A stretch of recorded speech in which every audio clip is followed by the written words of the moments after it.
Problem 1. Cheap things cost more. Here's a math problem nobody teaches in school. A furniture store sells an accent bench for $291, the rent to own. Store down the street offers the exact same bench for just $57 a month. Sounds easier, right? Except it's $57 a month. For 18 months. That's $1,026 for the same bench. The person with cash pays $291. The person without cash pays more than triple. And it's everywhere. A $200 TV from rent to own can end up costing $700. Buying groceries at the corner store instead of a big supermarket, prices run 40 to 60% higher for the exact same items. Can't afford the bulk pack of toilet paper? You buy the small one and pay more per roll every single time. The $30 shoes that fall apart in 6 months cost more per year than the $150 boots that last 5 years. But you can't buy the boots. You never have $150 at once, so you keep buying the cheap shoes forever. When you're broke, you don't get the discount. You are the discount for everyone else. Problem 2. Being broke comes with a fee. Imagine borrowing $26 for 3 days and paying $35 for the privilege. That's not a scam website. That's your bank. The average debit card overdraft is just $26, repaid within 3 days. But the fee at most big banks? $35. Consumer Groups did the math. As a loan, that works out to an interest rate of over 16,000%. Pay a credit card bill 1 day late? That's around a $30 late fee. Regulators tried to cap it at $8. A court threw the rule out. No bank account at all. Then you pay a check casher just to touch your own paycheck. In some states, they legally take up to 5%. 5% of money you already earned. For someone taking home $22,000 a year, that's over $1,000. Just in fees, just to access their own salary. Rich people get paid interest for having money. Broke people pay fees for not having it. Problem 3. One flat tire can destroy an entire month. For most people, a flat tire is annoying. For someone living paycheck to paycheck, it's a chain reaction. According to the Federal Reserve, about 1 in 3 American households can't cover a surprise $400 expense. 1 in 3. So the tire blows. There's no $400. Now what? Skip the electric bill? Put it on a credit card at 21% interest? Or walk into a payday lender where the average loan is about $350? At an average annual rate of 391%, the tire was never just a tire. It was the first domino. And when you have no cushion, every domino is standing right next to the next one. Problem 4. Payday brings zero relief. Everyone thinks payday feels good. It doesn't. Not when you live paycheck to paycheck, because that money is already gone before it arrives. Rent takes its share. The electric company takes its share. The minimum payments take theirs. By Saturday morning, the account is right back where it started. Payday isn't a reward. It's a reset button. And the numbers prove nobody's keeping anything. The American personal savings rate dropped to 4% this year. 4 cents saved from every dollar earned. That's the national average. For paycheck-to-paycheck households, it's basically zero. Other people count down to payday with excitement. These people count down to it like a deadline, because it is won. Problem 5. They play bill roulette every month. Here's a game 60 million Americans play, and nobody talks about it. It's called, Which Bill Gets Paid Late This Month? The phone company charges a late fee, but won't cut you off immediately. The electric company gives a grace period. The landlord does not. So you rank them. You pay the scariest one first, and you let the others slide in rotation, month after month. This isn't rare.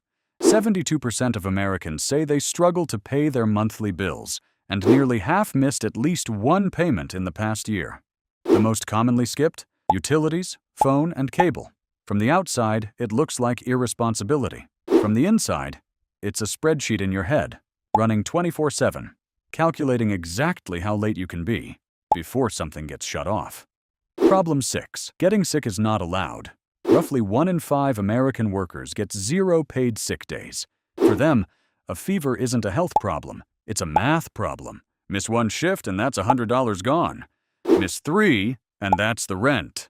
So they go to work sick. Because the alternative is falling behind on a bill that triggers a late fee, that triggers an overdraft, that triggers the whole chain. And going to the doctor? An emergency room visit averages over $1,000. So small problems get ignored. And ignored problems don't disappear. They grow. Being unable to afford small health care is exactly how people end up owing huge health care. Problem 7. Their social life quietly dies. Sorry, I'm busy that night. Translation: I'm broke that night. Every invitation becomes an equation. Dinner out is $40. A birthday means a gift. A wedding means travel. So they decline. And eventually, friends stop asking. Not out of cruelty. People just assume you're not interested. The worst part is the shame. Financial therapists say people living paycheck to paycheck carry enormous shame and hide it from everyone, even their closest friends. So they don't say, I can't afford it. They say, I'm busy. And every I'm busy builds the wall a little higher until being broke becomes being alone. Problem 8. The math never stops running. There's a version of your brain that never gets to rest. It checks the bank balance before opening the fridge. It calculates the cart total in the grocery aisle, item by item, before reaching the register. Did the phone bill already come out? If gas is $60 this week, groceries have to be under $80. Researchers have found that this kind of constant financial stress eats up real mental bandwidth. It's like running a heavy app in the background of your mind, all day, every day. Other people use that brain power for their careers, their ideas, their families. Paycheck to paycheck people spend it. Surviving arithmetic. Problem 9. They can't say the two magic words, I quit. A terrible boss. A toxic workplace. A schedule that's destroying their health. Someone with 3 months of savings can walk out the door. Someone with 3 days of savings cannot. No cushion means no leverage. You take the unpaid overtime. You accept the schedule change. You smile through things you shouldn't have to smile through. Because the gap between this job and the next job might be 2 weeks. And 2 weeks with no paycheck isn't an inconvenience. It's an eviction notice. Freedom, it turns out, has a price tag. And it's roughly one emergency fund. Problem 10. The future slowly disappears. Ask someone living paycheck to paycheck about their 5-year plan and watch their face. There is no 5-year plan.